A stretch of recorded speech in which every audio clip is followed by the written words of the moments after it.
नमस्कार दोस्तों, स्पीचेलो हिंदी बुक आपका फिर से स्वागत है। तो चैनल को सब्सक्राइब करना न भूलें। तो आइए शुरू करते हैं आज की समरी को, जिसका नाम है the monk who sold Ferrari, जिसे लिखा है रॉबिन शर्मा ने। एक सन्यासी जिसने अपनी संपत्ति बेच दी। मैं हैरान था, अचंभित था ये देखकर कि जिस इंसान ने अदालत में खड़े होकर अनगिनत कानूनी मामले जीतकर पूरे देश में नाम और शोहरत कमाया था, आज वही प्रख्यात वकील उसी भरी अदालत में जमीन पर गिरा हुआ था। वो इंसान जो अपने काम और सफलता के लिए मशहूर थे, जिनके शानो शौकत के चर्चे होते थे, आज वही इंसान जमीन पर तड़प रहे थे। उनको आराम देने की सभी कोशिशें व्यर्थ लग रही थी और मैं बैठा यही सोच रहा था, नहीं, आप ऐसे नहीं मर सकते। जिस इंसान ने जिंदगी अपनी शर्त पे जी हो, जिसने अपना मुकद्दर खुद लिखा हो, वो इंसान ऐसे नहीं मर सकता। वो इंसान जिसने अपने हुनर, काबिलियत और कठोर परिश्रम से इतनी सफलता और शोहरत पाई हो, वो इतनी आसानी से नहीं मर सकता। महान जूलियन मेंटल से मेरे ताल्लुकात 17 साल पुराने हैं। जब मैंने उनके दफ्तर में काम करना शुरू किया था, धीरे धीरे हमारे संबंध अच्छे होते गए। शायद मैं उनको सबसे करीब से जानने लगा था। यकीन नहीं हो रहा था कि ये वही जूलियन मेंटल है। 17 साल पहले क्या तेज था। इनकी आंखों में मानो पूरी दुनिया इन्हीं पर निर्भर करती हो। हर चीज को अपनी ही शर्तों पर करना, या यूं कहूं कि हर परिस्थिति को अपने काबू में रखना इनकी आदत सी थी। शायद मुझ में भी कुछ बात रही होगी, तभी तो इतने सारे लोगों के बीच उन्होंने मुझे चुना, एक मामूली लड़के को जिसका दूर दूर तक चालाकी से कोई ताल्लुक नहीं थी। हाँ, बस ये कि मैं अपने बलबूते पर हार्वर्ड लॉ स्कूल से पढ़कर आया था। जूलियन के साथ काम करना खुशनसीबी थी मेरी।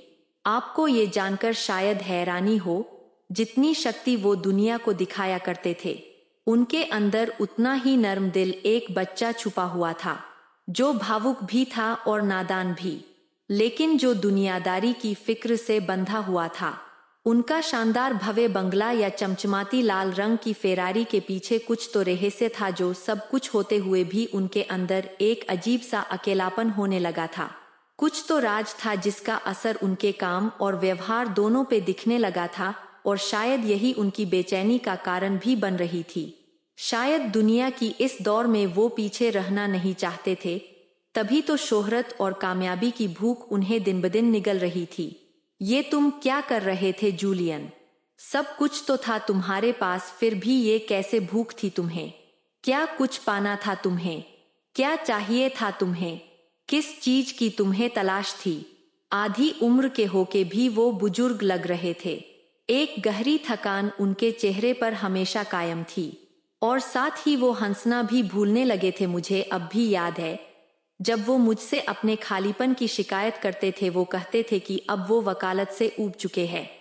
आज दिल का दौरा पड़ने से वही महान इंसान जमीन पर यूं गिरे हुए थे, जैसे मानो कि प्रकृति ने उन्हें जिंदगी के असली मायनों से मिला दिया हो। दूसरों के लिए जीना, यही वजह थी जो कि नौजवान जूलियन ने वकील बनने का सपना देखा था। पर अब ये वजह कहीं गुम हो चुकी थी। इस खालीपन के पीछे एक गहरी कहानी थी। कुछ लोगों ने मुझे बताया था कि मेरे दाखिले से पहले फर्म में जूलियन के साथ एक बड़ी घटना घटी थी, जिसने उनकी जिंदगी बदल दी। तब मुझे ये दीवारें पर्दों से मजबूत मालूम पड़ी। इस राज से मैं अब तक अनजान था। कोई भी उस बात का जिक्र नहीं करता जिसने जूलियन से शायद उनका ज़मीर छीन लिया। मुझे जानना था कि उस रोज जूलियन के साथ ऐसा क्या हुआ था, जिसने मेरे सबसे अच्छे दोस्त की ये हालत की। और आज मेरे ही सामने जूलियन पड़े हुए थे, और मैं हमेशा की तरह कुछ न कर सका। वो रहस्यमयी अतिथि। अब कंपनी जूलियन के बिना अपाहिज सी होने लगी थी, और तुरंत ही आपातकालीन बैठक बुलाई गई। इस बैठक में जो कुछ भी कहा गया उसने मुझे झंझोर कर रख दिया।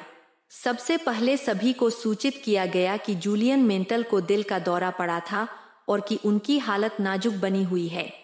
आगे जो मैंने सुना वो शब्द मुझे आज तक याद है। मुझे ये बताते हुए बेहद दुख है कि जूलियन मेंटल ने हमारे परिवार को अलविदा कहने का निर्णय ले लिया है। मुझे लगता था कि मैं जूलियन को सबसे करीब से जानता था, पर शायद ऐसा नहीं था। मैं जानता था कि उन्हें ये सब बोझ लगने लगा था, लेकिन मुझे ये अंदाजा नहीं था कि ये नौबत इतनी जल्दी आ जाएगी। हाँ, ये सच था, देश के सबसे बड़े वकीलों में से एक महान जूलियन मेंटल अब कभी वकालत नहीं करेंगे। आज पूरे 3 साल बीत चुके हैं। मुझे आज जूलियन के बारे में सिर्फ इतना पता है कि उन्होंने अपना आलीशान बंगला और उस लाल फेरारी को बेचकर मन की शांति के लिए वो भारत रवाना हो गए थे, शायद अपने जीवन के कुछ प्रश्नों के जवाब ढूंढने। इन 3 सालों ने मुझे भी काफी हद तक बदल दिया। मैं अपने परिवार के महत्व को समझने लगा हूँ और कभी कभार आज भी अपनी मसरूफियत से वक्त निकाल कर जूलियन मेंटल को याद कर लेता हूँ।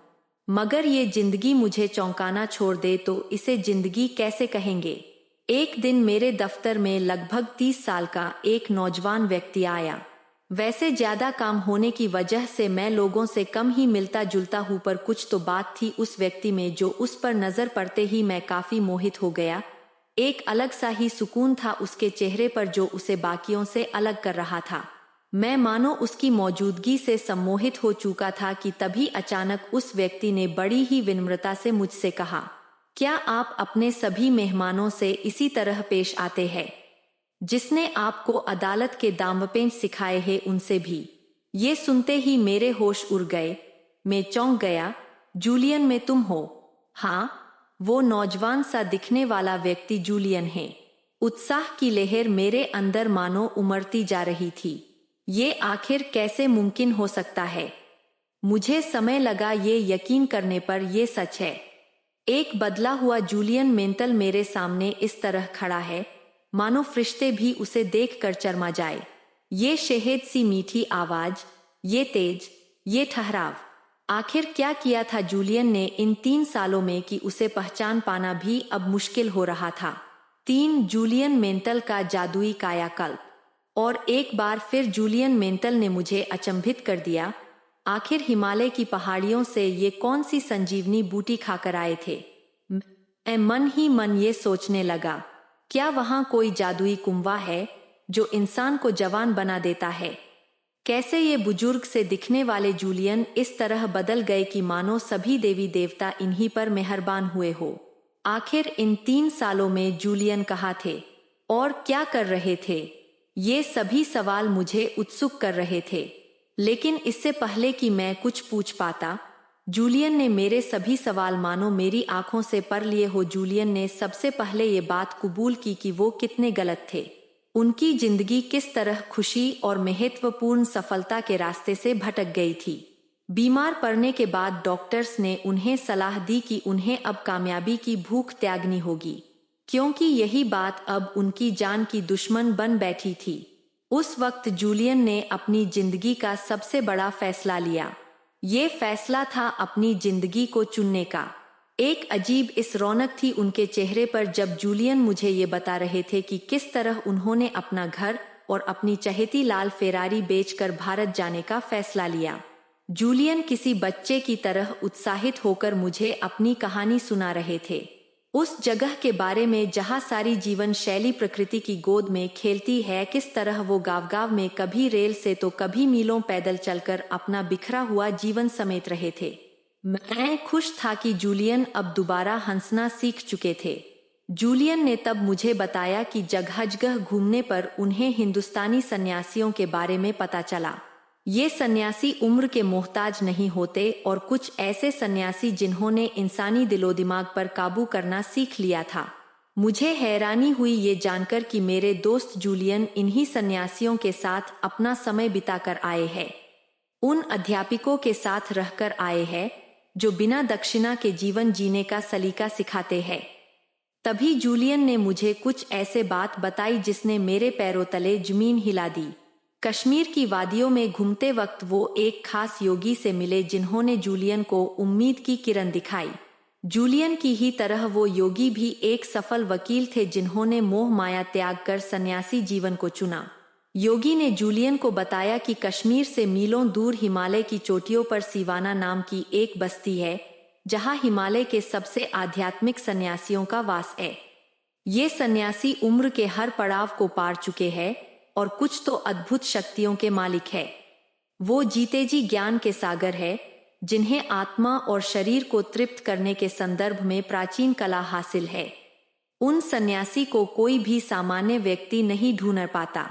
ये सुनते ही जूलियन को मालूम हो चुका था कि अब उनकी मंजिल कहाँ थी। तब बिना वक्त गंवाए वो सिवाना की खोज में जुट गए। अगली सुबह सूरज की पहली किरण के साथ ही जूलियन की तलाश भी शुरू हुई। शुरुआती दिनों में उसे बहुत दिक्कतों का सामना तो नहीं करना पड़ा, लेकिन जैसे जैसे समय बीतता गया जूलियन की मुश्किलें बढ़ती गई। रास्ते कठिन और जानलेवा बन चुके थे और अब तो खाना और पानी भी काफी नहीं पड़ रहा था। लेकिन जूलियन ने हार नहीं मानी। हिमालय की ऊंची पहाड़ियों पर उन खूबसूरत वादियों में अकेले ही चढ़ाई पर निकल पड़े। मैंने दबी हुई आवाज में जूलियन से पूछा कि क्या घर बार छोड़ना कठिन नहीं था।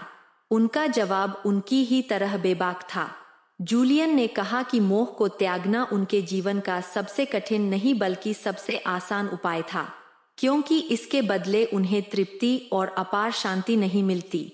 जूलियन कई दिनों तक हिमालय पर भटकते रहे और अंत में उनकी सेहत भी उनका साथ छोड़ने लगी थी। एक मोड़ पर आकर वे टूट से गए। उनकी आंखों के सामने उनकी पिछली जिंदगी के पल किलकारियां भर रहे थे। वो क्या ढूंढने आए थे यहाँ, और क्या उन्हें वो मिल पाएगा? यही सोचते सोचते जूलियन की आंखें बंद हो रही थी। लेकिन तभी जूलियन ने अपने सामने एक छवि देखी। मैं ये सोच रहा था कि उस सुनसान और अनजान इलाके में किसी मनुष्य का होना कितना संभव होगा। खैर, जूलियन ने होश संभालते हुए लाल कपड़ों में लिपटे उस व्यक्ति से मदद की गुहार लगाई। जैसे ही वो व्यक्ति जूलियन की तरफ मुड़ा, उसकी दिव्यता देखकर जूलियन दंग रह गए। ऐसा अद्भुत स्वरूप जूलियन ने पहले कभी नहीं देखा था, जिससे प्रभावित होकर जूलियन को ये समझ आ चुका था कि ये सिवाना के उन सन्यासियों में से एक होंगे। उस व्यक्ति ने जूलियन से पूछा कि आखिर वो सिवाना के सन्यासी को क्यों ढूंढ रहा था। तभी जूलियन ने उन्हें अपनी पूरी कहानी बताई और तब सन्यासी उन्हें एक शर्त पर अपने साथ सिवाना ले जाने के लिए राजी हो गए। शर्त ये थी कि सन्यासी के द्वारा मिलने वाले ज्ञान को दुनिया भर में फैलाना और उन्हीं फलसफों से जरूरतमंदों की मदद करना। उस पल से ही सन्यासियों की ही तरह जूलियन का मकसद भी दुनिया को जीने की एक बेहतर जगह बनाना होगा। 4 सिवाना के चमत्कारी साधुओं से एक अनोखी मुलाकात। अब जूलियन ने चैन पाया और सिवाना के उस सन्यासी के साथ निकल पड़े, रहस्यमय सिवाना तक पहुंचने के लिए। कई घंटों तक घुमावदार और जटिल रास्तों को पार करके जूलियन और सन्यासी एक हरी भरी घाटी में पहुंच गए। एक तरफ हिमालय की ऊंची पर्वतमाला तो दूसरी ओर चीड़ के घनघोर पेड़। इन दोनों के सम्मिलन ने घाटी की सुंदरता को अद्भुत ऊंचाइयों पर पहुंचा दिया था। बस अब यही वो पल था। जूलियन का इंतजार खत्म हुआ जब सन्यासी ने उनसे कहा, सिवाना में आपका स्वागत है।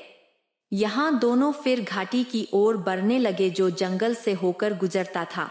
चीड़ और चंदन के पेड़ों की खुशबू ने पूरे वातावरण को सम्मोहक कर दिया था। जंगल में चहचहाते पंछी मानो पेड़ों पर नाच रहे हो। धरती पर अगर स्वर्ग होता तो शायद ऐसा ही होता। कुछ दूरी तक चलने के बाद आखिरकार सिवाना नामक वो बस्ती जूलियन के बिल्कुल सामने थी। गुलाब के फूलों से सजी हुई इस बस्ती के बीचों बीच एक मंदिर बना हुआ था। इस बस्ती का हर व्यक्ति एक सन्यासी था। हर एक चेहरे पर हंसी और मुस्कुराहट थी। जूलियन को ऐसा लग रहा था मानो तनाव नाम की बीमारी इस गांव में थी ही नहीं और ना ही कभी किसी ने तनाव अनुभव किया होगा। जैसे जैसे जूलियन ने यहाँ समय बिताया उसे इस जगह की दिव्यता और अद्भुतता का एहसास होने लगा। मानो यही वो जगह थी जो जूलियन की खोयो हुई जीने की चाह को दोबारा जगा सकती थी, जो कि अपनी कारोबारी जिंदगी में गुमराह होकर उन्होंने त्याग दी थी। इसी तरह जूलियन के जीवन की एक नई शुरुआत होने लगी जो उसके पिछले जीवन से बिल्कुल अलग, काफी असाधारण थी। 5 अद्भुत सन्यासियों का एक आध्यात्मिक चेला। जूलियन की अविश्वसनीय कहानी सुनते सुनते कब सुबह से शाम हो गई पता ही नहीं चला। एक वक्त के लिए ऐसा लगा कि मानो मैं भी उन्हीं के साथ हिमालय की सैर पर था। लेकिन अब जूलियन का बदला हुआ व्यक्तित्व मुझे भी अपनी तरफ आकर्षित कर रहा था। अब तो मेरा भी मन है इस सम्मोहित तृप्ति को अनुभव करने का, पर मुझे अदालत में होने वाली कल की सुनवाई की तैयारी करनी है। पर आज जूलियन की बातों ने, उसकी अधूरी कहानी ने मुझे आईना दिखाया है। ये एहसास दिलाया है कि कहीं न कहीं मैंने भी पुराने जूलियन की ही तरह अपने कल वाले व्यक्तित्व को खो दिया है। कभी मुझे भी छोटी से छोटी चीज में खुशी मिलती थी और अब मुझे उस एहसास की झलक भी याद नहीं है। मेरी रुचि को भांपते हुए जूलियन ने अपनी कहानी की गति बढ़ाई। सिवाना समुदाय के लोगों ने अपना स्नेह जूलियन के प्रति व्यक्त करते हुए उन्हें अपने समुदाय का हिस्सा बना लिया।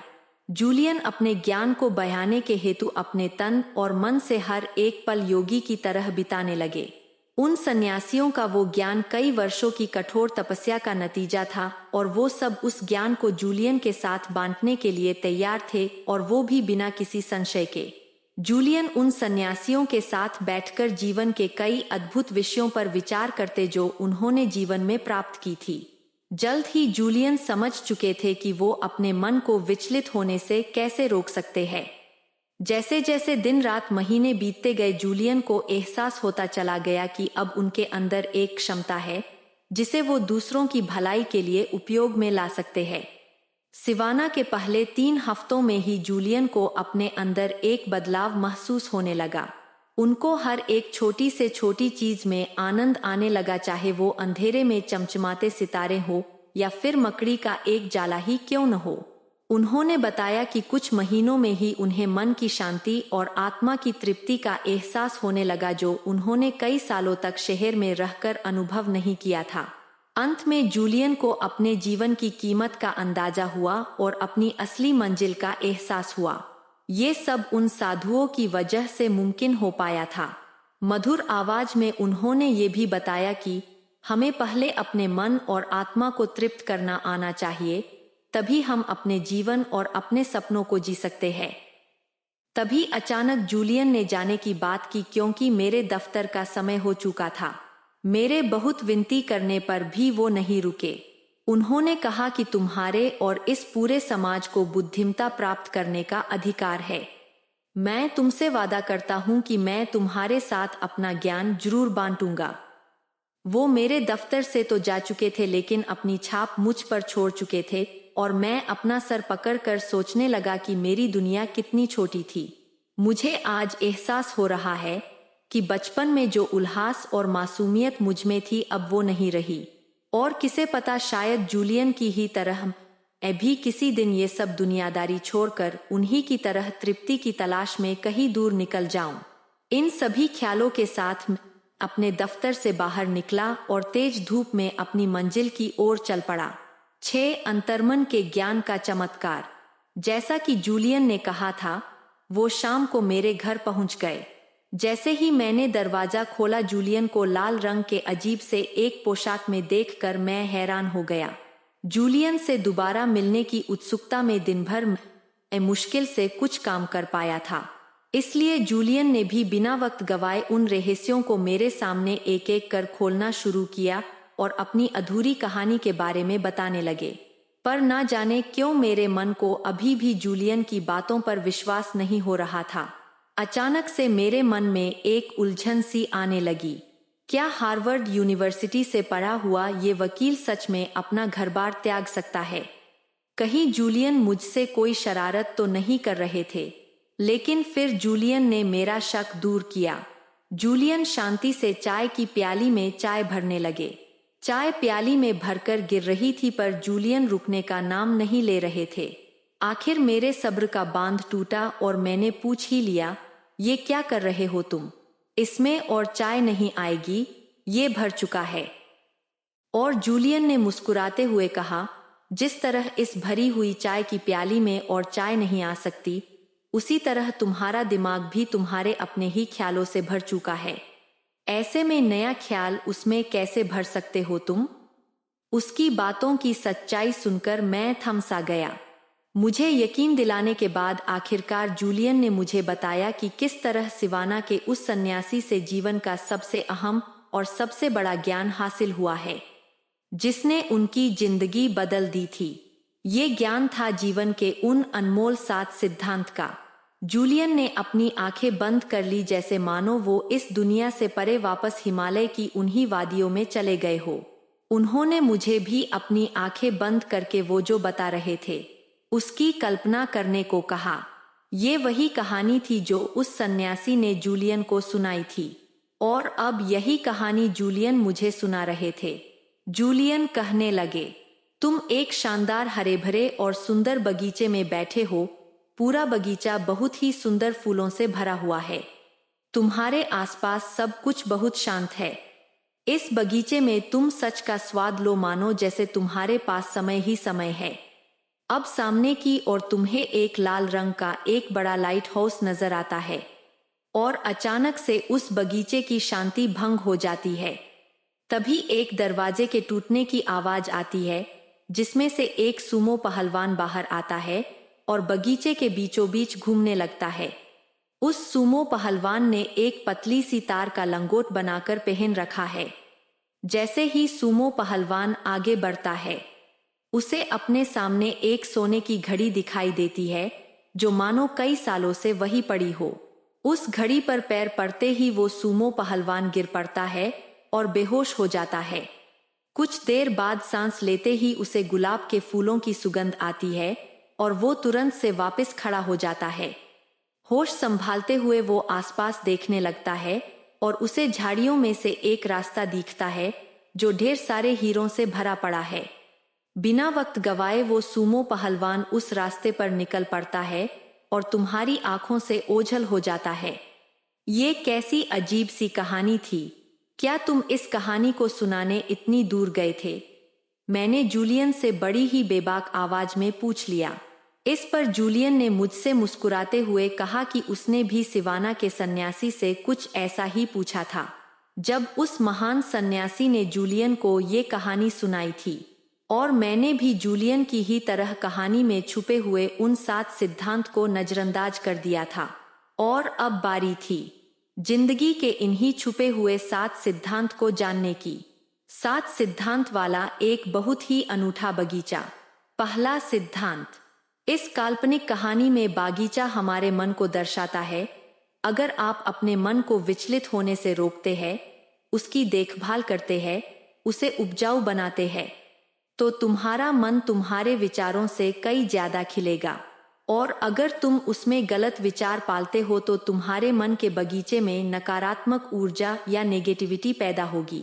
एक बगीचे में हम जैसे बीज बोते हैं, हमें उसी तरह के फल और फूल मिलते हैं।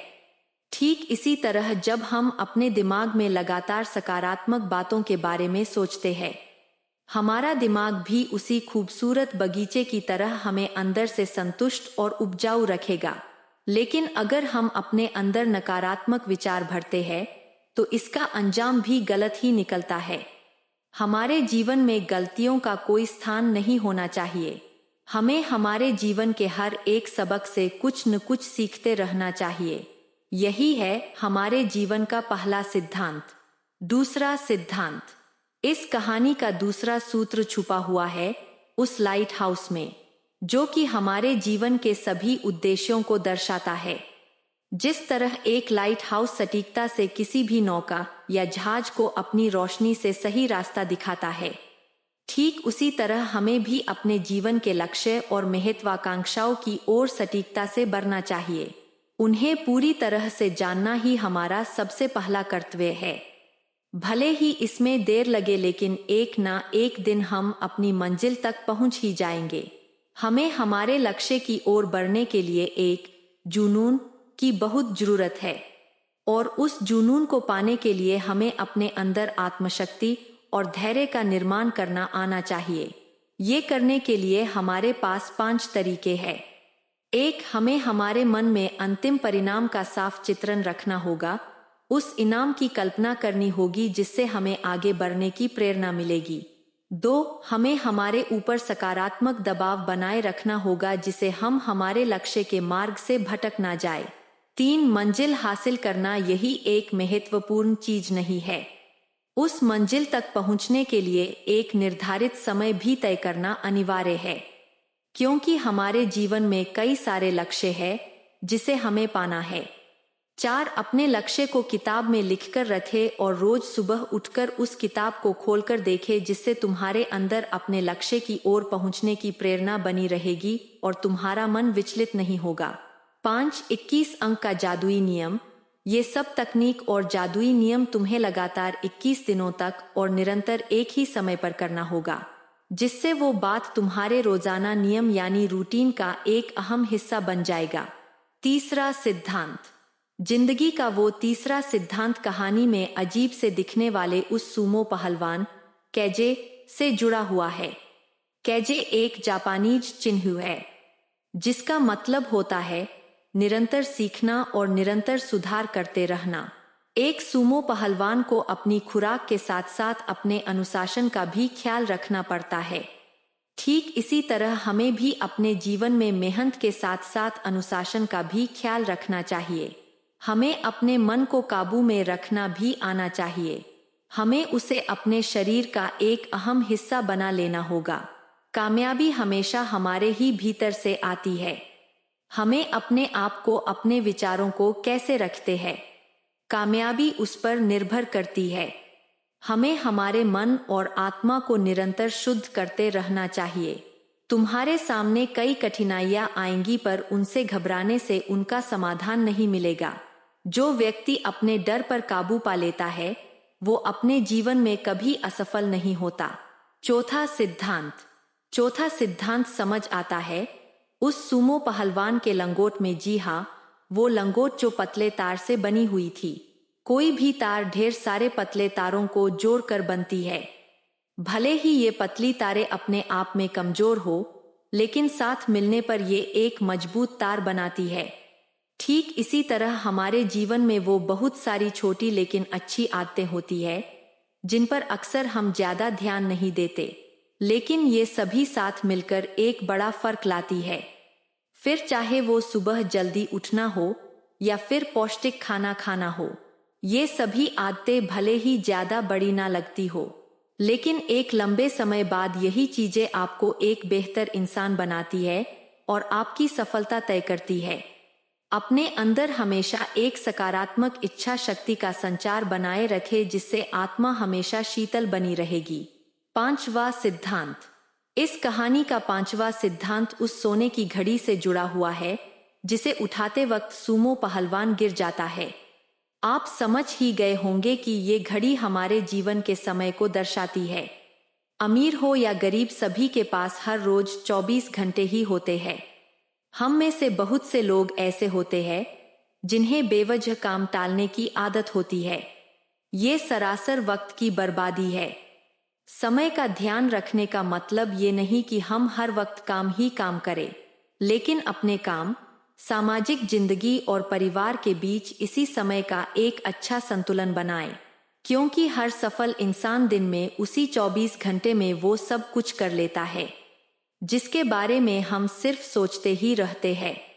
एक बार समय हमारे हाथ से फिसल गया तो वापस कभी लौट कर नहीं आने वाला। इसलिए हमें समय का सम्मान करते हुए, उसका आदर करते हुए, उसका हमेशा पालन करना आना चाहिए। 6वां सिद्धांत। 6वां सिद्धांत जुड़ा हुआ है गुलाब के फूल से, जिसे सूंघकर उस पहलवान को होश आया था। एक मशहूर चीनी कहावत है कि जो लोग दूसरों को फूल देते हैं, अक्सर उनके हाथों में फूलों की खुशबू रह जाती है, और यही खुशबू दर्शाती है एक सामाजिक कारण को। डोट। भले आप कितने भी अमीर क्यों ना हो, दूसरों की मदद करने से जो सुकून मिलता है उसकी कीमत आप नहीं लगा सकते। इसीलिए दुनिया के सबसे अमीर लोग दान पुण्य कर अपने मन को संतुष्ट करते हैं। तो यदि आपको भी यही सुख चाहिए तो दूसरों की मदद करना सीख लीजिए। एक मशहूर कहावत है, कर भला तो हो भला। ये कहावत इसी सिद्धांत को दर्शाती है। हमें अच्छाई का काम कभी छोड़ना नहीं चाहिए और किसी अच्छे काम के बदले अच्छे फल की उम्मीद नहीं करनी चाहिए।